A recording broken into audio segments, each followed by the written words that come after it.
This is The Roadmap with Ted Jenkins. Hey everybody, this is The Roadmap. I'm Ted Jenkins and you're watching the Atlanta Small Business Network. Every week we talk to CEOs and founders and entrepreneurs here in Atlanta about how to climb the ladder, about how to scale their business and then one day exit stage left and monetize that thing and sell it for a lot of money. I'm really excited today to talk to one of the best entrepreneurs here in the city of Atlanta, Dave Walens. He's the CEO of Exploring Inc. Dave, you own like 42 businesses, so let's just talk in general. What is Exploring Inc., just so people know, because you have so many different entities in there. Great to see you, Ted, first of all. And yeah. Exploring Inc. is the parent company of really three brands and three divisions. We're in the fabrication business, doing architectural fabrication, scenic fabrication, and all types of experiential environments. We're a graphics production company. We have full grand format printing. And then we're a flooring company, believe it or not, where we manufacture our own flooring with our own tufting machines all up in Dalton, Georgia, and ship around. Right. Where do you get up one day? I know that you've done Rainforest Cafes, you've done the set of Hamilton, you've created big chairs for Game of Thrones and things like that, but did you just wake up one day and said, I want to make big stuff? I wish I was that smart, but not really. You know, I got into the business young and I learned it at 21 and I just learned the industry and then ran into great people. And that's what I really needed to escalate and scale the business to where we needed to go. And that put us on the map to do these amazing projects. So you built a very successful company. And I think a lot of entrepreneurs that are watching are asking themselves, okay, I have a good business, but my mind starts to think about other businesses that I can bolt on or add on to my current business. How do you know when it's time to add business number 2 or business number 3? Well, you know, for me, it was a plan from the very beginning. So the vision that I had was, in the trade show world, I acquired the flooring company first, believe it or not. Is that right? And the flooring company, the vision was, once we had our customers in that niche business of events and trade shows with flooring, we could add graphics and fabrication and lighting and hanging signs, whatever we wanted to do, because the customers already trusted us once we built a nice brand. So the timing to bolt on another service or product to the same customer base was a matter of capabilities to support the business. So it was really more financial than it was anything else, and that the business itself, the core business of flooring, was stable enough to do it. Is the goal, when you have multiple businesses, that one business feeds another business and vice versa when it comes from a marketing perspective? Well, you want to be careful of that that you're customers of each other, but we've done a little bit of that in our day, but we also then really work hard at separating. Each one is its own profit center, is the way we elected to structure it, right. Which has made each company valuable in its own, and they stand on their own two legs. Even though they may do business with each other, they're true then customers of each other. So I know you've been a very successful entrepreneur, but I think it'd be remiss not to talk about these couple of years of COVID and knowing that you were in the trade show and in the flooring business and everybody said, wait, got to wear masks, we can't get together. Everything in the trade show business shut down for a year, let's say. How did you manage the employee base and financials all during that time? Because I know it's challenging for a lot of business owners. Well, I share that I got my PhD during COVID in entrepreneurship. That's for darn sure. You know, we learned how to run the business literally with no revenue, and we actually had zero-based budget planning, right? Zero revenue. How are we going to deal? Zero-based budget planning. What does that mean? Tell people what that means. We really had to figure out how we're going to operate the business with no revenue. So everything was additive. So every time we created an opportunity and had a sale, it was additive to allowing us to continue to move forward and who we were going to keep on, how we were going to keep people on. And then the government stepped in and frankly, thank God, in our industry, which was shut down for 18 months, it became a necessity for us. And as you remember, there was a lot of turmoil. They offered us the money, then we had to spend it within a period of time, and then they extended that time. So for us, we came into COVID having the best quarter we've ever had. And so collecting on those receivables over that period of time fueled us to get through part of it. We scaled the company way back. We're a third the size we were, but we kept our core team and then we built it all back very quickly. And so you had the best quarter all time in history of the company. COVID hits, you hit this tremendous valley, and now things are ramping back up to all-time highs again. How do you manage the customers that you have during that valley time? Like, you know, I'm sure they're saying things to you and you're saying things to them, but a lot of owners, every entrepreneur is going to go through those bumps or hiccups. Like, how did you manage that valley with your customers? You know, I don't think I ever got closer to my customers than at that period of time. And it was more compassion than honestly about business, because Right. we're all in the same boat. Everyone was hurting. Everybody was shut down. There wasn't a convention center or hotel that was open to do business in. And we really sat down and just cared about each other and tried to figure out ways that what could the future look like, how could we help each other in the future. And internally we took that strategy as well. We said, look, Right. let's do whatever we can to help our customers. We did a program where when we were shipping product out and they were shutting trade shows down one after another, we made a decision that we're going to take all that flooring back if it was on a truck. Wow. And give them a credit back on the flooring, no questions asked. So it was just our way of giving back and helping out the industry and helping out our customers. And then we had conversations, literally weekly basis. Sometimes it was more than a week. I actually started a Live for Life program where we were bringing in folks trying to help the community. Wow. With these temporary hospitals that were being set up and finding products and services that would support it. So we really leaned into the problem, and it really wasn't the business solution at that time. There was nothing to solve. Dave, I want to shift gears because entrepreneurs often ask themselves a question when they grow their business: should I buy owner-occupied real estate or should I lease? And it is a question I think a lot of entrepreneurs face, because the question is, do I own the real estate and make that part of the intrinsic value of my company? Do I make it a separate asset? I know that you have a warehouse that's like the size of the Mercedes-Benz Stadium. How did you decide whether or not you'd own something or lease something, and what kind of advice would you give to business owners? You know, some of it comes down to your business in general. So for me, yes, I own real estate and I also lease real estate. And, Right. and for us, we're in a business that expands very rapidly. And if we bought a building and we grew beyond that building, then we're restricted. Then you're moving out and you're becoming a landlord because you're going to have to rent it. And now you got a second business, Right. whether you wanted it or not.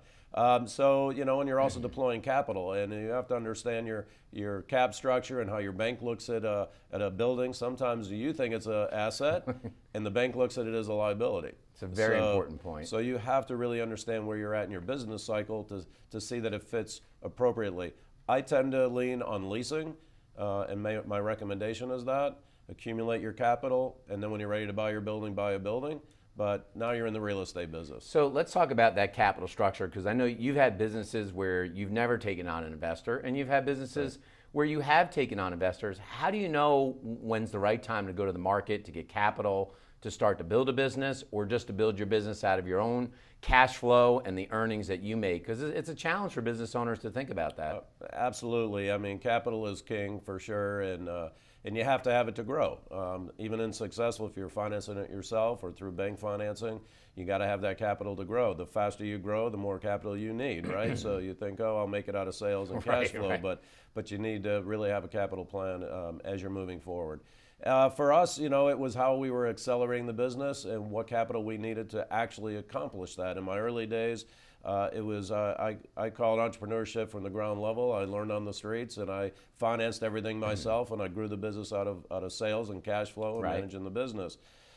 Today's business that I'm involved with, a current one that we started about 1.5 years ago, we brought in investors and we're raising capital because it's a very fast-paced business and with accelerated growth. So it's just two different models, and you really have to understand your business and your needs. You know, I know that not every entrepreneur will do this, but you're extremely big in giving your time back to the community. I know how many things you've done for a great university here in Atlanta, Kennesaw State University. How important it is for business owners who are watching in here in terms of the growth and scale of their business to actually be in the community and to give back time in the community. Does it not matter at all, or is it something that you should do for business purposes, even if you're not necessarily philanthropic that way?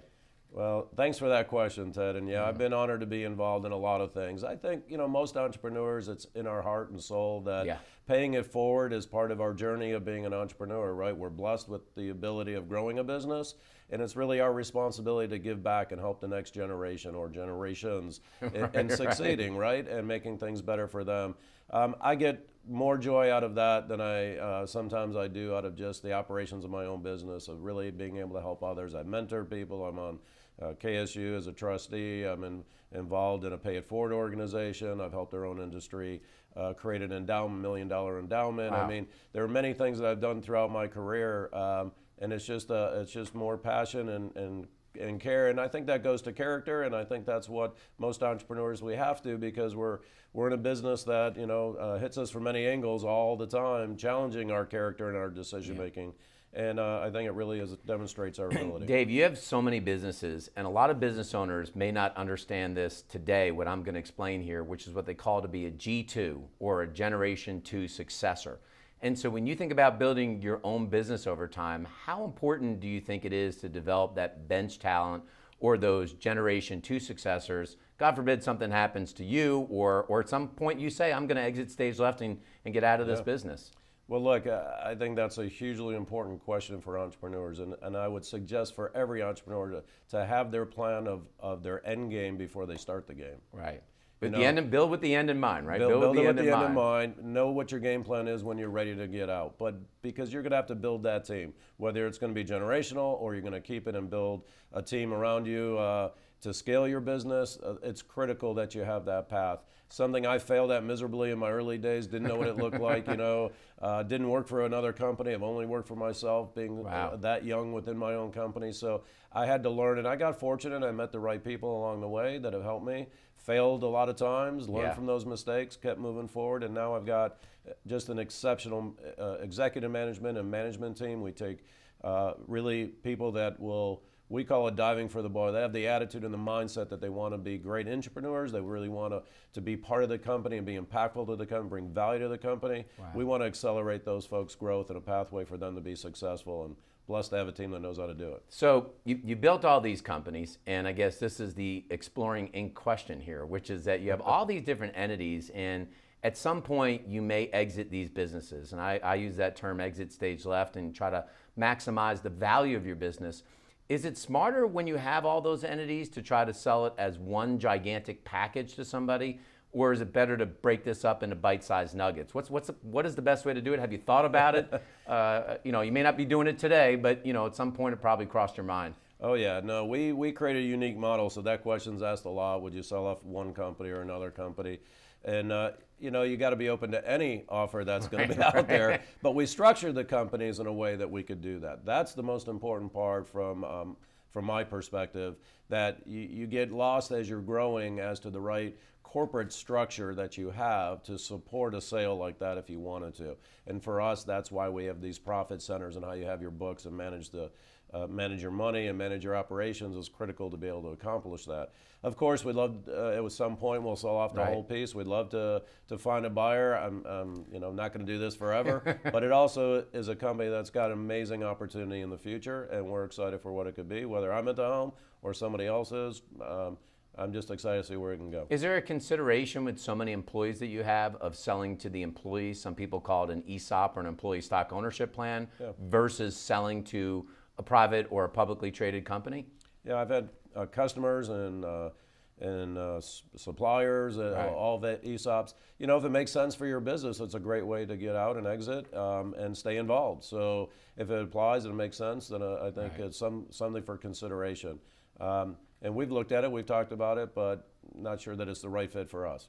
Yeah, well, thanks so much for coming on the program today. Congratulations on all your success at Exploring Inc.